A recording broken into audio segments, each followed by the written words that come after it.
पिछले एपिसोड में आपने देखा तवांग की खिनमें नियंगमा मॉनेस्ट्री में चल रहे थेचू पूजा के पहले दिन गुरु पद्म संभव के जन्म दिवस पर किए गए गुरु मंत्रों के उच्चारण को।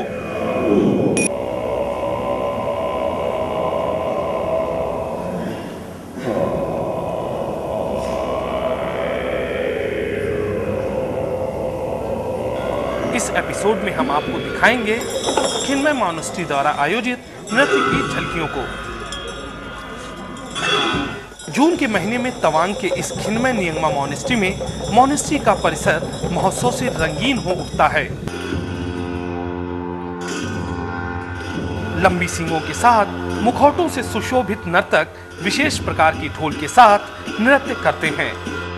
ये समा देखते ही बनता है।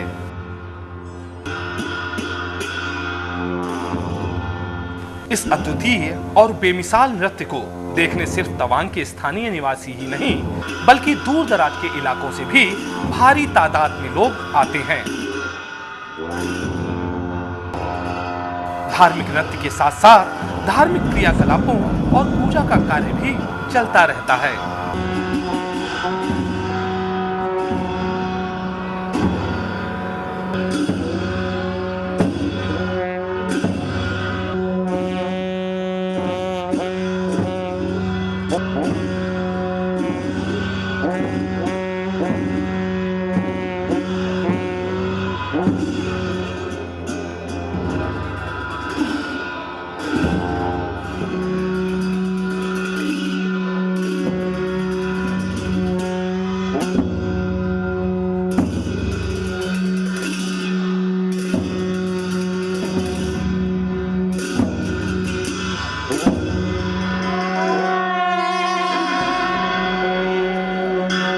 ये नृत्य सिर्फ मनोरंजन के लिए नहीं है बल्कि ये नृत्य धार्मिक कृत्यों का अहम हिस्सा होते हैं।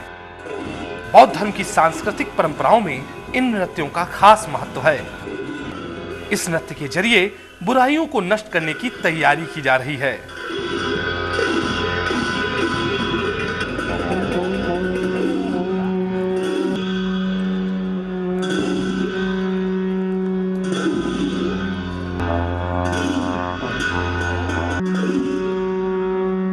इस उत्सव में लामाओं ने अलग अलग नृत्यों के जरिए हिमालय क्षेत्र के तमाम राज्यों से आए हजारों लोगों को बौद्ध धर्म का असली ज्ञान समझाया, बौद्ध धर्म के संस्कृत की झलक पेश की।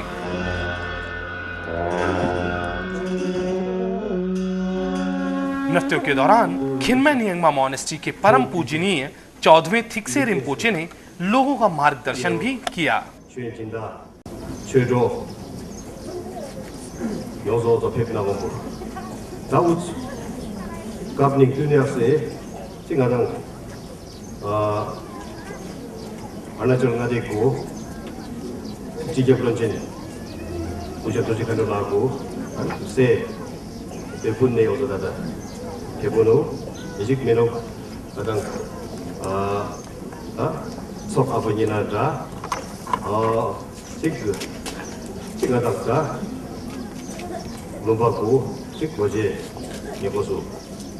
नृत्य के इस कार्यक्रम में शरीक लोगों की भीड़ और लामाओं की तैयारी देखकर ही आप अंदाजा लगा सकते हैं कि बौद्ध धर्मावलंबियों के जीवन में इसका कितना महत्व है।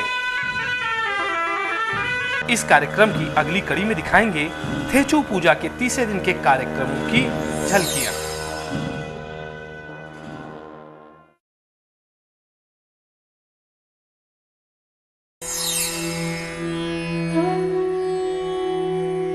कैसे दूर हो आपके जीवन की मुश्किलें, कैसे सवरे आपका करियर, कैसे सफल हो आपका हर काम, क्या कहते हैं आपकी किस्मत के सितारे। जानिए सटीक होने वाली बौद्ध भविष्यवाणियां। Tashtale and Namaste. 10th August 2010, Tuesday and 30th day of the 6th month. That's new moon, and it is also considered a day of Shakyamuni Buddha. This day has an elemental combination of fire and fire. It's a good combination, but it's a day of Satak Yanggong and Chi Namgo. So it's an inauspicious day in all for almost all the activities. You should specifically avoid activities such as doing construction works, engagements and weddings, funeral ceremonies and enthronements. 11th August 2010, Wednesday and first day of the 7th lunar month. That's the start of the new month, and Pumdong faces towards east from the 19th day of this lunar month till the 18th day of the next lunar month. Therefore, avoid shows, commencing travels, wars facing toward the east. This day has an elemental combination of water and water till the 4 p.m. Therefore, it brings nectar and increases life and strength. This day is specifically an auspicious day for the people who are born in the year of rat and pig. You can carry out all the activities connected to medicine, cleansing, family matters, promoting business, receiving long life empowerments, and practicing long life rituals. You can also do Naga offerings and rituals to bring in rain, as there is Luthep on this day. However, you should avoid inviting guests, marriages, funerals, constructions, especially the stupas need to be avoided. 12th August 2010, Thursday and third day of the 7th lunar month. Here second date is skipped. This day has an elemental combination of fire and wind, which is a good combination, and it brings strength and auspiciousness. It's a good day to carry out all the activities such as religious ceremonies, praying to the deities, practicing dharma, and also it's an auspicious day to raise prayer flag high up in the hills. This is specifically an auspicious day for the people who are born in the year of tiger and rabbit. However, you should avoid making birthday parties of your kid, and you should also avoid taking your newborn baby outside of your house for the first time ever. You should also refrain from activities from north side towards the south during the morning because of the Satak Simpung. See you tomorrow at the same time.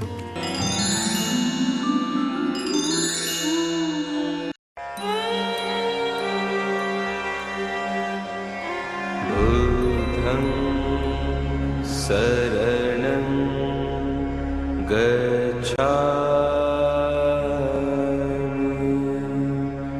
क्या है भगवान बुद्ध का दर्शन, बौद्ध धर्म का गूढ़ ज्ञान, कैसे मिले दुख से मुक्ति, कैसे पाएं बुद्धत्व, क्या है धम्मम, क्या है संगम। ये कार्यक्रम आपको रोज दे रहा है ऐसे तमाम सवालों के जवाब। आज बौद्ध धर्म के प्रकांड विद्वान परम पावन 17वें कर्मापा से जानिए भगवान बुद्ध का दर्शन और बौद्ध धर्म का सही ज्ञान।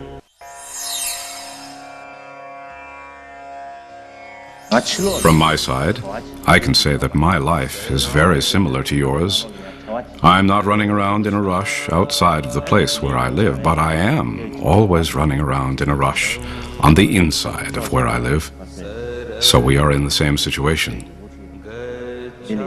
Even though I lead a very busy life, I hold the responsibilities of a spiritual leader. For this reason, regardless of my life situation, there is no choice for me but to devote myself to enlightenment. The tricky part is that there is no time for me to carve out on the side during which I could practice. On the one hand, the Karmapa is famed as a being who has gathered the accumulations of merit and wisdom over many lifetimes and achieved a high level of spiritual attainment. I don't know about that, but I do know that, in this lifetime, there really aren't a lot of chances for me to gather the accumulations. I might feel like doing circumambulations, but there is nothing for me to circumambulate. I don't have time to do prostrations. Therefore, since we are in similar situations, I think it could be of some benefit to you if I talked about how I approach the notions of practice and enlightenment, even though, like you, I lead a very busy and problem-filled life. But before talking about enlightenment itself, let us look at what is needed in a very basic sense.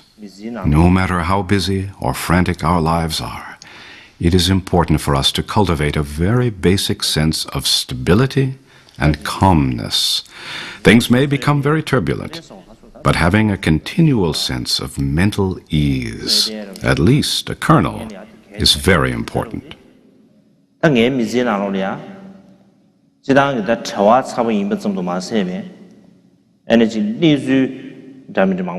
only do we find ourselves busy in life, we also have to deal with a wide array of situations and problems. Indeed, some of the difficulties we face are too much for us to handle. The intensity of the difficulty outweighs our own ability to improve the situation. Yet even in these types of situations, it is important to maintain our most fundamental sense of mental calm, regardless of whether or not we are able to overcome the problems we face.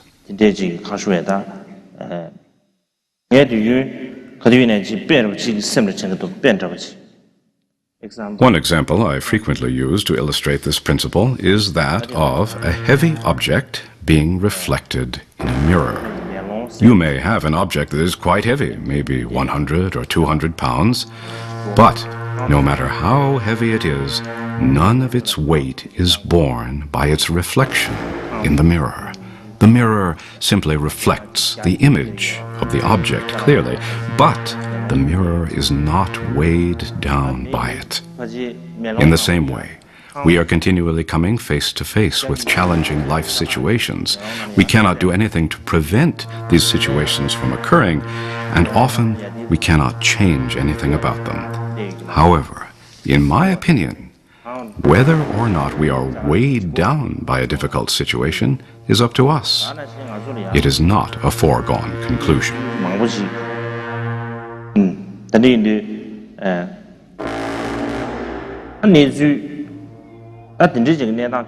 This is the basic attitude with which we can approach our life's problems. However, where does this courage or energy come from? We can call it courage, strength of heart, or the armor of patience. Obviously, in the West, and especially in the United States, material prosperity is abundant. One has the sense that whatever one needs is accessible to oneself. Yet oddly, at the same time, there is a parallel sense that something is missing. Something very important is incomplete. This creates an interesting situation. External conditions are abundant, and from that perspective, we do not have many opportunities to practice patience, because whenever we want something, we can demand it and then receive it. But because the material abundance cannot fill all voids completely, when we do need something that we simply cannot get, it is very difficult for us to bear. Actually, when we look closely at our situation, we may see that there are many areas where things aren't so abundant. Being mindful of this, it is crucial for us to cultivate the ability to be patient. Please,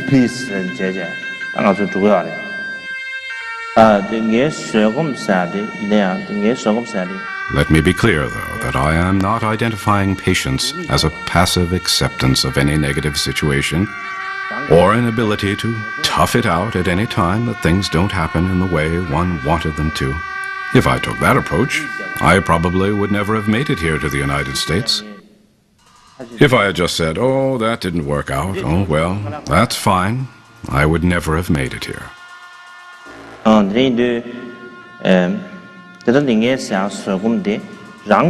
Rather, the type of patience I am suggesting here is a self-empowering patience. It is a patience that calls upon our innate strength. This is a patience where we accurately gauge outer situations and respond in the appropriate way. In order to be able to do this, we must rely on our own sense of commitment or strong motivation. When we have a commitment or an ability to bring our inner strength to the fore, then our quests for enlightenment, liberation, and mental peace will be meaningful. They will not be an expression of merely hoping or wishing for something.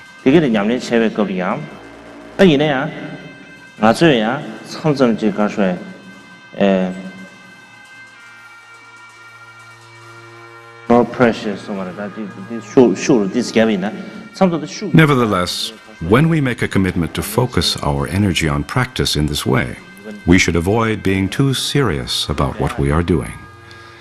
We may have a lot of energy that we wish to bring to bear on our practice, but if we take our practice too seriously, sometimes that energy can be cancelled out by our seriousness.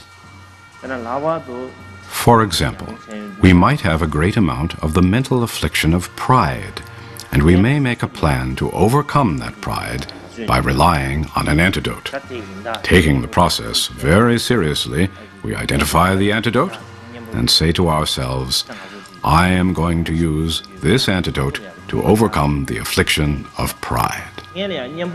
However, the problem is that we spend all of our time trying to develop the antidote, and in the meantime, our pride is cleverly plotting its own plan. Our pride knows exactly what the antidote is going to attempt and is preparing itself accordingly.